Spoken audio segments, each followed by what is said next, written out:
Welcome to The Explainer. Today we're digging into an educational guide called The Symbiotic Mind, an educational guide to AI collaboration. Now, if you're tuning in, chances are you already use artificial intelligence every single day. You know the algorithms, you track the rapid advancements, and you're already integrating these systems into your professional life.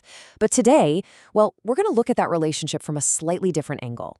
When we deal with modern tech, it is just so incredibly easy to get dazzled by the sheer computing power, right? We start viewing the machine as the primary driver of innovation.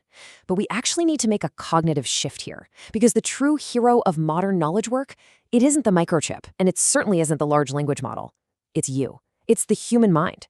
So we're going to explore how we can completely reframe our approach to AI, empowering ourselves to collaborate in a way that literally skyrockets our own strategic and creative potential. Okay, let's dive into this. There's this seemingly simple yet incredibly profound little rhyme from our source material, Sparky's Guide to the Human AI Partnership. It goes like this: AI is a tool, smart and kind, helping us use our great big mind. Now, sure, that might sound like just a basic piece of poetry, but it actually distills a highly complex technological paradigm right down to its absolute most essential truth. Look, even the most seasoned professionals out there can lose sight of this fundamental dynamic when they're totally immersed in AI's staggering capabilities. It's human nature. We start treating the software like a colleague rather than an application, but this concept, it grounds us. It reminds us that AI is simply an instrument. It's incredibly smart, for sure, but human ingenuity is the actual engine. It's your mind that directs the whole show and gives that instrument its actual purpose. So the crucial point is exactly how we define artificial intelligence to make sure we maintain that boundary. The guide defines AI as a supportive instrument designed to augment human intelligence rather than replace it. And framing AI strictly as a supportive instrument is an absolutely necessary cognitive strategy. I mean, in high-level knowledge work, it's super tempting to just hand over the reins entirely, right? To just let the machine generate the ideas, write the code, or plan the long-term strategy. But viewing it as an instrument prevents us from abdicating our creative responsibilities. Think about it. You wouldn't expect a high-end, extremely expensive camera to compose a masterpiece without a master photographer actually looking through the lens. AI operates on that exact same principle. It's built to augment your expertise, completely relying on your vision to produce meaningful, high-impact results. And because it's an instrument, we have to remember its absolute most fundamental limitation: it completely lacks independent thought.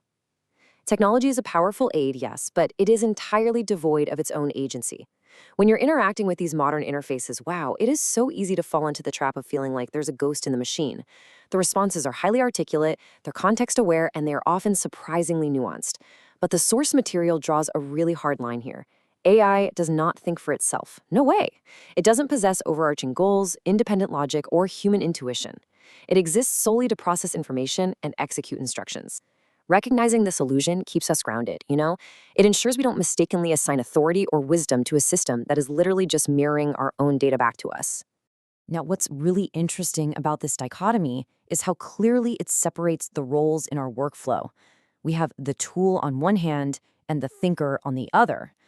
The tool is exactly what we just described, a supportive instrument.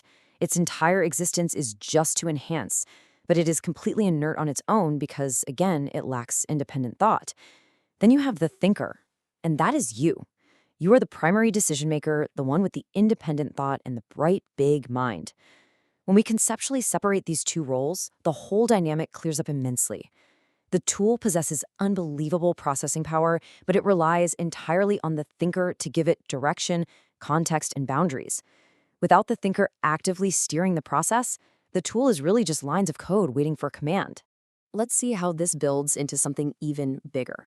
When the thinker and the tool perfectly align, you achieve what the guide calls the symbiotic mind, a collaborative partner that enhances your natural capabilities. You don't just have a user operating a machine anymore, you create this beautiful collaborative partnership. In the context of modern professional work, true symbiosis means strategically offloading the heavy data processing, the boring repetitive organizational tasks, and the massive information retrieval directly to the AI. And by doing so, your mind is freed up to operate at its absolute highest possible capacity. You preserve your cognitive energy for what you do best: nuanced judgment, emotional intelligence, complex problem solving, and high-level creative strategy. It's a mutually beneficial setup that dramatically accelerates your output, completely without sacrificing your unique human touch. And this brilliantly illustrates the core principles of fostering responsible AI interaction. Actually, building this kind of relationship requires a deliberate framework, not just casual, passive usage. The guide outlines 3 core rules for interacting with these tools effectively. First, view AI as a collaborative partner. Approach it not merely as a glorified search engine, but as an interactive asset you actively work alongside. Second, use it solely to enhance your natural capabilities. Leverage it to amplify your strengths and shore up those administrative weaknesses, letting your human creativity take center stage. And third, actually, this is the absolute non-negotiable rule. Always remain the primary decision maker. You have the final say. You hold the steering wheel. The AI can present 100 different paths or data points, but it is entirely up to your professional judgment to choose the right one. Which brings us to our final thought for this explainer. The technology is readily available, and the processing power is immense, but the true impact relies entirely on your approach. So the question is, how will you use your bright, big mind to partner with AI today? As you've seen, the magic doesn't happen in the algorithms, it happens in the application. I challenge you to look really closely at your current workflows. How can you actively integrate this philosophy of the symbiotic mind into your high-level work? Stop letting the tool passively sit there and absolutely never let it take the lead. Step into your rightful role as the primary decision maker. Thank you so much for joining me today. Keep innovating, keep thinking critically, and I'll see you on the next explainer.